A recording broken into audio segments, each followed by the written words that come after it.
So today I'm going to show you how to do a brine solution. Okay, so brine solutions are done usually for the tougher pieces of meat, the meat that dries out a little bit faster. So, because what the brine does to the meat, it goes into the actual muscle and the meat itself and makes it more moist. So let's start off with what my ingredients are. Okay, so I have these beautiful center cut pork chops. We're going to just take these and we're going to put these in the brine solution, okay, after the brine is completed.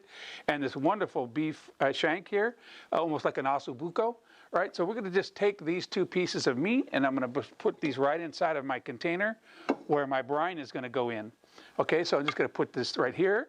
And then I'm going to also add that beef shank right inside of it. Okay, so that's just about actually ready for my brine to go over the top. So that's the idea. The brine is going to go over the top of these items here. First thing you're going to start with is your liquid. So I'm going to put in about maybe a good 3 quarts of water, cold water, inside of my solution. Okay, so I have about a teaspoon of pickling spice that's going to go inside. Okay, and then I have also some dried chili flakes that's also going inside of my solution, my water.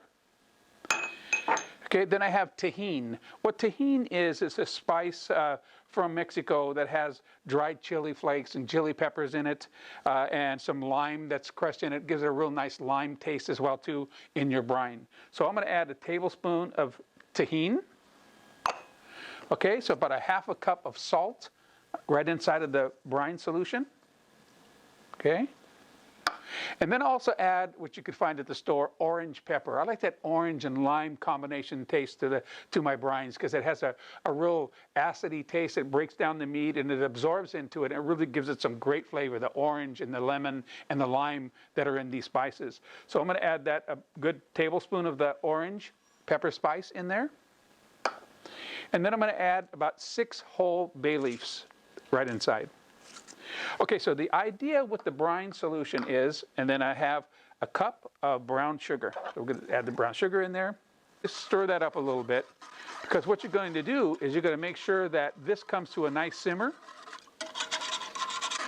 And it's going to impart all those wonderful flavors of all the spices that I put right inside this liquid, which is considered a brine after you do that.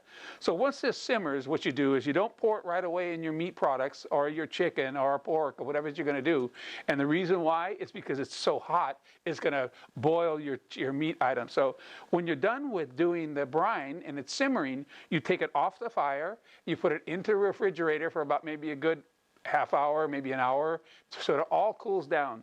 So this, you bring it right out of the refrigerator, and it's ready to go. You take your chops or your chicken or your pork loin, or in this case, it's a beautiful beef shank here, like ossobuco, and then we're just going to take your liquid and just going to pour it real gently right over the top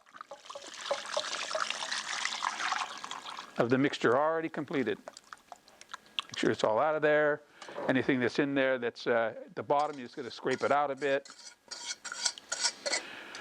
Okay, so this is your brine solution, okay, that you're going to leave your meat sit in for approximately, I'd say maybe 8 hours, 9 hours. I wouldn't take it no more than maybe 18 hours as far as like sitting in the brine, because you don't want to get it too overly spiced. But I'd say overnight is okay to do that. So you can see the brine solution itself is completely submerged, or the items who are like the pork is completely submerged in the liquid. Okay, so that's what makes the brine solution is here. So that's right inside of the brine itself, submerged. And then you just cover it, put it in the refrigerator, leave it overnight, and what's happening is it's breaking down some of the meat muscles inside, but it's also absorbing a lot of those spices and stuff that I put inside that brine with the lime and the lemon zest that's inside of these spices. It just makes it an awesome flavor, and it's really bringing in moisture into these pieces of meat. It brings in the moisture. So the difference between that and a marinade imparts flavor to it, where the brine itself adds the liquid, adds moisture into that piece of meat. So if you have the pieces of meat like the pork, chicken, turkey legs, or turkey breast that you want to put in brine. Usually those are the drier pieces of meat because they're so lean. And you add the meats inside of this brine, and voila! After you're done and pull it out and you barbecue it, there's no other added taste. It's so good and delicioso. Okay, so that's as easy as that, right? How to do a brine. And tell you what, our next segment, I'll show you how to do a marinade. So don't forget to like us on this video and make sure that you subscribe to our channel. Hey, you guys take it easy, and we'll see you next time. Take care.